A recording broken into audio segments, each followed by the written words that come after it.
Hello दोस्तों, NCERT government exam में आपका स्वागत है दोस्तों। तो देखिए दोस्तों, रेलवे एनटीपीसी का एग्जाम चल रहा है दोस्तों। आप 1 सितंबर के थर्ड शिफ्ट के क्वेश्चन इस वीडियो में देखेंगे, ठीक है। एकदम क्वेश्चन दोस्तों रियल मिले हैं, जो मिले हैं रियल मिले हैं, आपके दोस्तों के द्वारा भेजे गए हैं, ठीक है। तो चलिए दोस्तों स्टार्ट करते हैं बिना देरी के हुए। पीडीएफ लेने के लिए दोस्तों आप टेलीग्राम ज्वाइन कर सकते हैं, वहाँ पर पीडीएफ मैं डाल देता हूँ, तो वहाँ से आप डाउनलोड कर रिवाइज कर सकते हैं, ठीक है। और दोस्तों हेल्प करना चाहते हैं तो एक हेल्प करिए कि अगर आपका किसी भी शिफ्ट में एग्जाम है दोस्तों, तो मेरे किसी भी वीडियो के नीचे जाइए और कमेंट करके बता दीजिए कि ये क्वेश्चन पूछे गए हैं, ठीक है।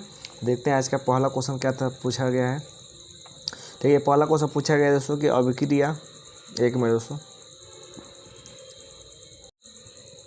अभिक्रिया होने से पहले उत्पाद को क्या कहा जाता है। देखिए सो अभिक्रिया होने से पहले उत्पाद को दोस्तों अभिकारक कहा जाता है, ठीक है। देखिए सो सबसे पहले बात कर लीजिए एग्जाम्पल के तौर पर। तो देखिए सो कागज़ हम लोग लेते हैं दोस्तों, कागज़ को हम जो लोग जला देते हैं, ठीक है। कागज़ को जला देते हैं, जलाने के बाद क्या मिलता है दोस्तों, तो हम लोग को राख मिलता है। क्या मिलता है? राख मिलता है। तो देखिए सो कह रहा है कि अभिक्रिया होने से पहले, यानी अभिक्रिया ये जला रहे हैं तो हो रहा है, तो इससे पहले जो पहले उत्पाद को क्या कहते हैं, तो इसे कहते हैं सो आपको अभिकारक कहते हैं, ठीक है। ये कागज़ को क्या कहेंगे? अभिकारक। ये क्या कहलाता है सो? ये कहलाता है सो आपका अभिक्रिया हो रही है, ये क्या कहलाता है? यही उत्पाद कहलाता है। क्या कहलाता है? उत्पाद कहलाता है, ठीक है। तो यहाँ से क्वेश्चन पूछा था, एक क्वेश्चन पूछा था दोस्तों कि पैराग्राफ को, एक मिनट दोस्तों, पैराग्राफ को डार्क यानी इंडेंट बढ़ाने घटाने की शॉर्टकट की क्या होती है दोस्तों, तो इसका आंसर हो जाएगा control plus shift plus M. Control plus shift plus M का प्रयोग करते हैं दोस्तों कंट्रोल के पैराग्राफ को डार्क करने और बढ़ाने घटाने के लिए, ठीक है। अगर दोस्तों कंट्रोल प्लस एम केवल दिया होगा दोस्तों, तो वो भी आंसर सही हो जाएगा, क्योंकि कंट्रोल प्लस एम का भी प्रयोग किया जाता है, ठीक है। कुछ महत्वपूर्ण शॉर्टकट की याद रखिएगा कि कंट्रोल प्लस सी से क्या होता है सो, तो कॉपी होता है। कंट्रोल प्लस एक्स से क्या होता है सो, तो कट होता है, ठीक है। कंट्रोल प्लस वी से क्या होता है सो, तो पेस्ट होता है। कंट्रोल प्लस जेड से क्या होता है सो, तो पूर्ववत लाने के लिए यानी अंडो का प्रयोग किया जाता है। अंडो का प्रयोग दोस्तों कंट्रोल प्लस जेड में होता है। कंट्रोल प्लस बी से क्या होता है, तो बोल्ड होता है। कंट्रोल प्लस आई से दोस्तों इटैलिक होता है, ठीक है। कंट्रोल प्लस एन से दोस्तों नए डॉक्यूमेंट के लिए किया जाता है। कंट्रोल प्लस एन महत्वपूर्ण है और कंट्रोल प्लस एम भी महत्वपूर्ण है। ये पावर पॉइंट में नई स्लाइड को ऐड करने के लिए किया जाता है, ठीक है। अगला क्वेश्चन देख लेते हैं। सो अगला क्वेश्चन कहता है कि आदित्य L1 मिशन का उद्देश्य क्या था दोस्तों। देखिए सूर्य के ऊपरी भाग का परत का अध्ययन करना ही दोस्तों क्या कहलाता है।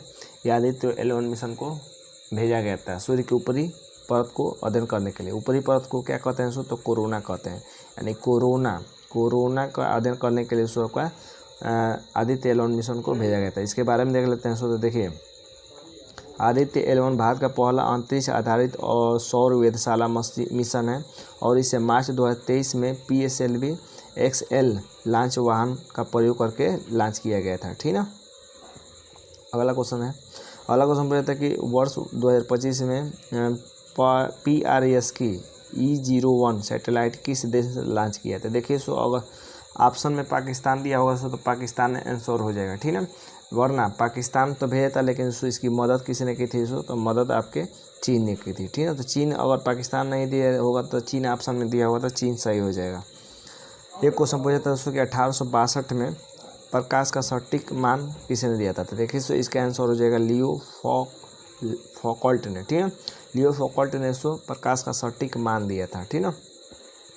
आने वाले शिफ्ट के लिए याद कर सकते हैं सो कि प्रकाश का कौड़ सिद्धांत, प्रकाश का कौड़ी का सिद्धांत भी कह सकते हैं। प्रकाश का कौड़ी का सिद्धांत किसने दिया था दोस्तों, तो न्यूटन ने दिया था।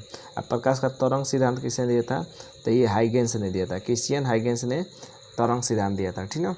एक क्वेश्चन पूछा था दोस्तों कि निम्न में से कौन CPU का भाग नहीं है सो। देखिए सो CPU का भाग दोस्तों ALU यानी अर्थमेटिक लॉजिक यूनिट भी होता है, रजिस्टर भी होता है, कंट्रोल यूनिट भी होता है। इसके अलावा दोस्तों अगर कोई और ऑप्शन दिया हुआ सो, तो वही CPU का भाग नहीं होता है, ठीक है। CPU के बहुत भाग होते हैं, मैंने 3 आपका एग्जाम्पल दे दिया कि ये भाग होते हैं। CPU से आपके एग्जाम में पूछ रहा है सो, तो CPU को सो कंप्यूटर का दोस्तों मस्तिष्क कहा जाता है। क्या कहा जाता है? मस्तिष्क कहा जाता है, ठीक है। CPU का फुल फॉर्म क्या होता है दोस्तों, तो याद रखिएगा सेंट्रल प्रोसेसिंग यूनिट होता है, ठीक है ना। सेंट्रल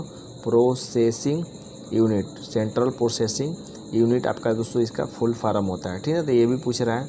अगला क्वेश्चन देखते हैं दोस्तों कि न्यू फोल्डर कैसे क्रिएट किया था, ये क्वेश्चन पूछा था। तो ये देखिए सो अगर राइट क्लिक करेंगे फिर नया न्यू पे जाएंगे सो तो फोल्डर चुनेंगे तो नया क्रिएट हो जाएगा, ठीक ना। यानी राइट क्लिक करना पड़ता है सो न्यू फोल्डर चुनने के लिए। तो ये क्वेश्चन पूछा था। और क्वेश्चन देख लेते हैं। एक क्वेश्चन पूछा था कि सत्याग्रह का अर्थ क्या होता है। तो देखिए सो सत्याग्रह का अर्थ होता है सत्य के लिए आग्रह, ठीक ना। सत्याग्रह का सबसे पहले प्रयोग उसको आपके महात्मा गांधी ने किया था। किसने किया था? महात्मा गांधी। महात्मा गांधी ने सो सत्याग्रह का प्रयोग किया था। कब किया था दोस्तों? तो 1917 के चंपारण आंदोलन में। किस आंदोलन में? चंपारण आंदोलन में सो महात्मा गांधी ने सत्याग्रह, भारत में सत्याग्रह का प्रयोग किया था। महात्मा गांधी के बारे में याद रखिएगा। सो देखिए 2 अक्टूबर आने वाला है। महात्मा गांधी के बारे में याद रखिएगा। सी से चंपारण होता है। सी से क्या होता है? सो चंपारण। के से याद रखिएगा। ए से दोस्तों अहमदाबाद मिल मजदूर आंदोलन। अहमदाबाद मिल मजदूर आंदोलन। के से दोस्तों खेड़ा याद रखिएगा। के से खेड़ा याद रखिएगा। ई से असहयोग याद रखिएगा। क्या याद रखिएगा? असहयोग। ये है सो क्रम। कभी कभी एग्जाम में आपका क्रम भी पूछ देता है। देखिए चंपारण आंदोलन 1917 में हुआ था। अहमदाबाद मिल मजदूर आंदोलन 1918 में हुआ था।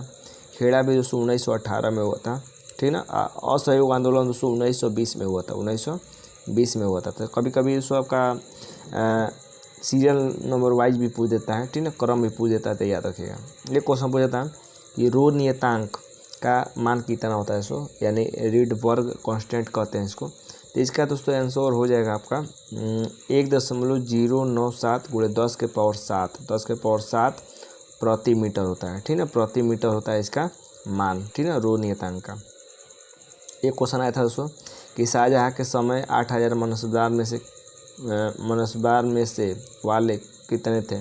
तो यानी ये शाहजहाँ से क्वेश्चन पूछा था। क्वेश्चन पूरी तरह नहीं मिल पाया। तो ये थे दोस्तों हमारे थर्ड शिफ्ट के क्वेश्चन। मैंने तीनों शिफ्ट का क्वेश्चन बता दिया। फर्स्ट, सेकंड, थर्ड तीनों शिफ्ट का बताया। पीडीएफ लेने के लिए सो आप टेलीग्राम ज्वाइन कर सकते हैं। वहाँ पर पीडीएफ मैं डाल देता हूँ, तो वहाँ से आप डाउनलोड कर रिवाइज कर सकते हैं, ठीक है। तो उम्मीद करते हैं दोस्तों कि वीडियो अच्छा लगा होगा। वीडियो अच्छा लगा इस चैनल को लाइक सब्सक्राइब जरूर करेगा। आज के लिए बस इतना ही दोस्तों, धन्यवाद।